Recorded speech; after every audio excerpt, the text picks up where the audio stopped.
أعوذ بالله من الشيطان الرجيم الذين آتيناهم الكتاب يعرفونه كما يعرفون أبناءهم وإن فريقا منهم ليكتمون الحق وهم يعلمون الحق من ربك فلا تكونن من الممترين.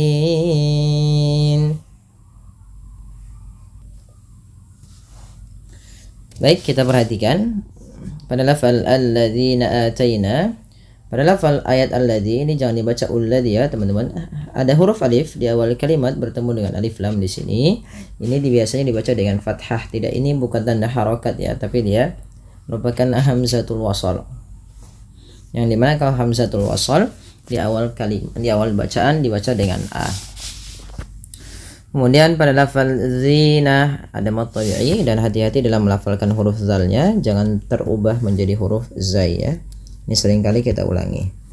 Kemudian pada lafal ataina, ataina, nah di sini ada hukum taujid berupa namanya mad badal, yaitu mad yang terjadi ketika adanya huruf hamzah bertemu dengan huruf mad. Dan pada lafal ataina di sini ada hamzah berharokat fathah bertemu dengan huruf mad berupa alif. Panjangnya sendiri untuk mad badal adalah 2 harokat. Atainahumul kitaba. Nah, mad tabi'i fathah bertemu alif. Al-kitaba alif lam qamariyah, dibaca dengan jelas suara lamnya. Al-kitaba taba, ada fathah bertemu alif lagi kecil. Mad tabi'i ya'rifunahu kama ya'rifuna abna'ahum. Pada lafal fu mad tabi'i yaitu ditandai dengan huruf fa yang bertemu dengan huruf waw sukun, yaitu ada yang dhammah bertemu dengan waw sukun. Maka dia mad tabi'i 2 harakat. Nah, kemudian pada lafal nahu ada mad silah qasirah, yaitu mad yang terjadi ketika adanya hal dhamir yang berbentuk seperti ini atau bundar ya, maka dia dinamakan dengan mad silah qasirah, panjangnya sama dengan mad tabi'i yaitu 2 harakat. Kama ya'rifuna abna'ahum. Ma dan fu kedua-duanya mad tabi'i, sehingga pada bacaan ini banyak sekali yang 2 harakatnya, maka harus kita fahami, jangan terlalu panjang dalam, jangan beda di dalam membacanya, jangan sampai yang mad tabi'inya beda, mad iwadnya, mad badalnya beda, mad silah qasirnya beda, tapi bunyinya sama, karena mereka tiga-tiganya itu adalah 2 harakat. Kemudian pada lafal abna'ahum ada ba sukun, yang dimana ba sukun ini bila ia sukun atau mati dihukumi dengan bacaan qalqalah, karena ada sifat yang melekat pada huruf ba yaitu qalqalah, yang dimana memantul ya bunyinya, maka tidak dibaca dengan abna'ahum tapi harus ada pantulan abna'ahum, tapi tidak pula dibaca dengan ab. Nah, menambahkan hamzah pada lafal ba yang disukunkan, karena dia salah, karena kalau ditambah nanti menambah huruf. Nah, bagaimana cara memantulkan qalqalahnya adalah dibunyikan ya, tapi dia tidak putus dan tidak tertambah hamzah. Maka abna sesuai dengan hurufnya saja, dibalikkan kepada hurufnya. Abna'ahum. Kemudian panjangkan bunyi suara na, yang dimana di sini na-nya dipanjangkan 4 atau 5 harakat yang kita hukumi dengan bacaan mad wajib muttasil. Sebab terjadinya yaitu biasanya ditandai dengan adanya tanda panjang seperti ini, kemudian datang setelahnya huruf hamzah. Pada dasarnya abna'ahum abna gitu ya, abna'ahum gini ya. Nanya awalnya 2 harakat karena datang hamzah pada setelah huruf mad, atau apabila ada mad tabi'i bertemu dengan hamzah pada satu kata, ini pada lafal kata abna'ahum hamzahnya, maka dinamakan mad wajib muttasil, dipanjangkan 4 harakat. Kemudian pada lafal wa inna fariqam minhum. Wa inna, tahan bunyi suara nun yang berharokat tasydid karena ia dikategorikan bacaan gunnah. Beberapa di antara kita kadang terlupa di dalam membaca gunnah, tidak menahan bunyinya. Ya, wa inna. Terkadang hanya sekedar wa inna fariqam minhum. Nah, ini kurang tepat. Kemudian pelafal fariqam minhum. Ada tanwin bertemu dengan huruf mim. Fathatain bertemu dengan mim, yaitu bacaan idgham bi gunnah. Apabila terjadinya ada nun sukun atau tanwin bertemu dengan 4 huruf, baik itu fathatain, kasratain, dhammatain bertemu dengan ya, waw, mim, nun, terkumpul pada lafal kata yanmu, ya, yanmu. Nah, maka apabila ada nun sukun atau tanwin bertemu dengan 4 huruf ini, cara membacanya yang pertama, masukkan tanwinnya ke huruf setelahnya. Kalau huruf setelahnya mim, maka masukkan tanwinnya, bunyi nunnya mengganti dengan bunyi mim. Kalau dia masuk ke waw, berarti ganti dengan huruf waw. Karena di sini masuknya kepada huruf mim, maka langsung dibaca masuk ke huruf mim, yaitu wa inna fariqam minhum, tidak lagi fariqan minhum, karena dia dihukumi dan idgham, artinya memasukkan bi gunnah disertai dengan penahanan. Nah, bukan hanya sekedar masuk kepada huruf mimnya, tapi tahan. Fariqam minhum. Nah, seperti itu. Kemudian pada lafal minhum. Minhum sendiri ada bacaan, yaitu nun mat yang bertemu ha dibaca dengan jelas. Ya, yang ini kita kenal dengan istilah yaitu izhar halqi. Izhar artinya jelas, halqi berarti hurufnya yang dikeluarkan dari tenggorokan, yaitu karena ha termasuk huruf tenggorokan dan sebelumnya nun, maka suara nunnya harus jelas tanpa ditahan, tanpa ada penahanan. Misalkan seperti ini, wa inna fariqam minhum. Nah, ini kurang pas. Kenapa? Karena dia menahan huruf min, padahal tidak boleh ditahan, tapi minhum langsung saja. Kemudian la yaktumunal haqqa. Layak tumuna, kaf sukun itu punya 2 sifat. Yang pertama yang paling menonjol, sifat hamas dan sifat syiddahnya. Syiddah itu tertahannya suara, hamas itu mengalirnya nafas. Maka layak ak ya, langsung ya, layak tumunal haqqa wa hum ya'lamun. Lafal al-haqqa ada bacaan, itu hurufnya kita kenal dengan alif lam qamariyah, yang dimana dengan jelas suara lamnya karena bertemu dengan huruf ha. Wahum ya'lamun, ada mim mat yang bertemu ya. Di sini pada dasarnya ada hukum tajwid berupa izhar syafawi, dibaca dengan jelas mimnya. Kemudian pada lafal ya'lamun, mun, panjangkan ya 2 harakat, 4 atau 6 harakat, yang dimana kita boleh memilih. Karena di sini ada namanya mad arid lisukun, mad yang terjadi karena adanya sukun arid, yang disebabkan lisukun arid. Lisukun maksudnya mad yang terjadi karena ada sukun arid. Contoh sukun arid itu gini, ya awalnya ya lamuna. Sukun arid adalah nun yang disukunkan di akhir bacaan ketika waqaf, namanya sukun arid.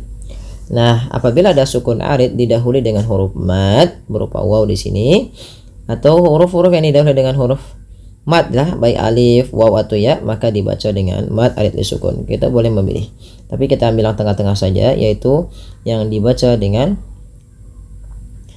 2, 4 atau 6 harokat. Baik, lanjut kepada ayat selanjutnya. Al-haqqu mir rabbik. Al-haqqu, ya, perlu kita pahami kalau yang seperti ini dibaca a ya di awalnya, dan di sini ada alif lam qamariyah dibaca dengan jelas suara lamnya. Mir rabbik. Nah, ini ada nun sukun bertemu dengan ro, yaitu cara membaca yang masukkan bunyi nunnya. Tadi tidak dibaca lagi min rabbik, tapi dibaca dengan mir rabbik, dengan memasukkan bunyi nun kepada huruf ro, dan kita kenal dengan istilah idgham bila gunnah. Dan di sini juga idgham kamil, nunnya hilang secara utuh karena langsung ke huruf ro, dan ro dibaca dengan tebal. Hati-hati dalam melafalkan ro, tidak dibaca dengan mir rabbik. Jangan banyak sekali takrir pada huruf ro, tapi sekali saja. Mir rabbik. Kemudian fala takunanna minal mumtarin. Fala mad tabi'i, lanya 2 harakat. Takunanna, nun berharakat tasydid, dibaca dengan gunnah. Cara membacanya dengan menahan bunyi suaranya. Fala takunanna, ditahan. Kemudian minal mumtarin, alif lam qamariyah jelas. Fala takunanna minal mumtarin. Pada lafaz rin ini sama hukumnya dengan ya'lamun, yaitu ada mad alif disukun. Kita boleh pilih memanjangkannya dengan 2 harakat kah, 4 harakat ataupun 6 harakat. Tapi asalnya kita ngambil yang tengah-tengah saja, yaitu yang 4 harakat. Kita coba ulang ayatnya dari al-haqqu mir rabbik sampai mumtarin. Al-haqqu mir rabbika fala takunanna minal mumtarin. ولكل وجهة هو موليها فاستبقوا الخيرات أينما تكونوا يأت بكم الله جميعا Inna Allaha ala kulli syai'in qadir. Baik, kita perhatikan pada lafal bacaan walikulli wijhatun. Pada lafal bacaan walikulli ada lafal lin bertemu dengan huruf waw. Maka beberapa sering kali kita sudah bahas di beberapa ayat ayat Al-Baqarah ini.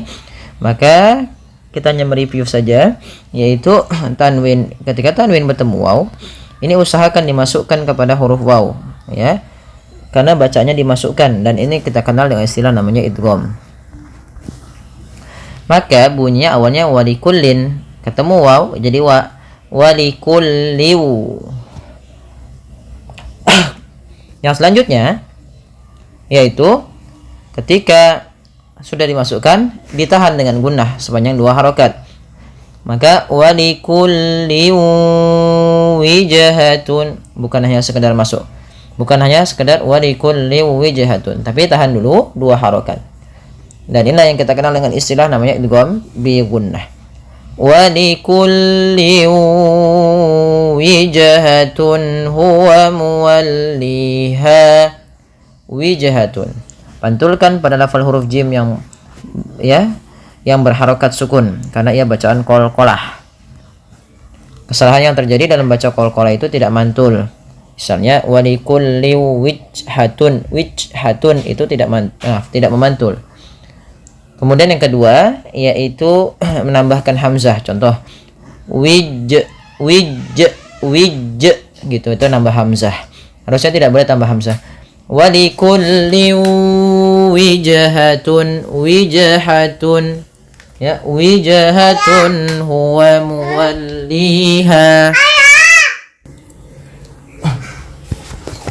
Kemudian pada lafal wijhatun jelaskan pada lafal tun ketemu dengan ha, karena di sini ada bacaan yang terlewat yaitu izhar halqi. Izhar artinya jelas, halqi berarti dari tenggorokan. Maksudnya apa? Maksudnya apabila ada nun sukun atau an, in, un bertemu dengan huruf halqi yaitu huruf tenggorokan, salah satunya huruf ha, maka dia harus dibaca dengan jelas suara tanwin atau nunnya. Dan tidak boleh ditahan, tidak boleh walikulli wijhatun nggak boleh, tapi jelas saja wijhatun huwa muwalliha, ha besar, jangan huwa tapi jelaskan hanya huwa muwalliha, mad tabi'i badal falli dan ha. Terus kita boleh wakaf di sini. Tadi kan kita awalnya lanjut, tapi nggak apa-apa kita wakaf di sini, tapi asalnya sampai sini ya. Kemudian fastabiqul khairat, langsung ya ke sin, bukan faas atau bukan faus tabiqul. Ini tidak dibaca hamzahnya karena dia termasuk hamzatul wasal. Jadi tanda di atas huruf alif ini bukan untuk harokat. Yang biasanya dibaca itu kalau adanya alif di atasnya hamzah, alif di bawahnya hamzah, alif di atasnya hamzah tapi dhammah. Nah, ini dibaca a i u. Kemudian pada falqul khairat ada alif lam qamariyah yang dimana huruf lamnya dibaca dengan jelas. Kemudian al khairat, ya lembutkan, dan di sini tipis khairat. Nah, ro-nya baru dibaca dengan tebal karena dia ro tafkhim berharokat fathah. Kemudian kalau kita berhenti pada level rot, ini ada bacaan namanya mad arid disukun. Nah, panjang ro ini kita boleh panjangkan 2, boleh 4, boleh 6 harokat. Nah, kemudian huruf ta dimatikan. Nah, ini jangan khairos gitu ya, atau khairats gitu ya, tapi sedikit saja dia panjangin dulu ro-nya. Khairat, baru kasih hamas ya untuk huruf ta. Pertama sifat syiddahnya, baru kasih hamas. Syiddah itu apa? Tertahannya suaranya dulu, taknya ketika mati, baru kasih hamas. Khairat, ya khairat. Nah, seperti itu. Kemudian Ainama takunu ya'ti bikumullahu jami'a. Ainama pada falma, ku dan nuh ketiganya mad tabi'i, yaitu harus dipanjangkan yang bunyi, dipanjangkan 2 harakat dan bunyi harus sama. Tidak boleh mad tabi'i itu satu panjang, satu lebih panjang atau satu lebih pendek gitu ya, tapi harus sama panjangnya. Kemudian ketika hamzah sukun jangan nyeret, jangan ya, tapi dia ya sesuai dengan makhrajnya dari pangkal pangkal tenggorokan kita. Kemudian Allahnya tebal, ya tibikumullah, munya tipis baru Allahnya tebal. Ya tibikumullahu jami'a. Padahal fal'a di sini ada hukum tajwid berupa namanya mad iwad. Apa itu mad iwad? Yaitu mad yang terjadi ketika adanya huruf tanwin berada di akhir bacaan, ya, dan dia berharokat fathatain bertemu dengan alif. Nah, awalnya jami'an. Kalau kita waqaf maka tanwinnya diiwadkan, dibadalkan, diganti menjadi fathah saja ketemu alif. Maka jami'an berubah menjadi jami'a. Ya, jami'a. Kemudian yang selanjutnya yaitu innallaha ala. Tahan pada lafal bunyi nun yang berharokat tasydid karena ia bacaan gunnah, inna ya. Kemudian nanya tipis, ke lafal Allahnya tebal. Innallaha ala mad tabi'i kulli syai'in qadir. Syai'in qadir ada bacaan ikhfa hakiki yang dimana suara tanwin pada lafal in disamarkan ke huruf qaf, yang mana qaf termasuk huruf ikhfa. Maka cara membacanya syai'in qa, seakan-akan langsung kepada makhraj daripada huruf qaf. Qadir, dir ada lafal ada bacaan mad arid disukun. Nah, kemudian yang terakhir ada huruf ro. Ro-nya di sini dibaca dengan tipis, tidak dibaca dengan tebal. Karena apa? Karena huruf ro yang disukunkan ketika waqaf sebelumnya ada huruf ya dan sebelumnya ada huruf kasrah, maka dibaca dengan tipis. Ya, mudah-mudahan bermanfaat. Baik, kita coba ulang sekali lagi ayatnya baru kita selesaikan gitu ya. Wa likulli wijhatun huwa muwalliha fastabiqul khairat aynama takunu ya'ti bikumullahu jami'a innallaha ala kulli syai'in qadir. Shadaqallahul azim. Ya, mudah-mudahan bermanfaat bagi sobat sekalian. Mohon bantuannya untuk share dan juga dibagi kepada teman-temannya agar lebih banyak manfaatnya. Terima kasih, jazakumullah khairan. Wassalamualaikum warahmatullahi wabarakatuh.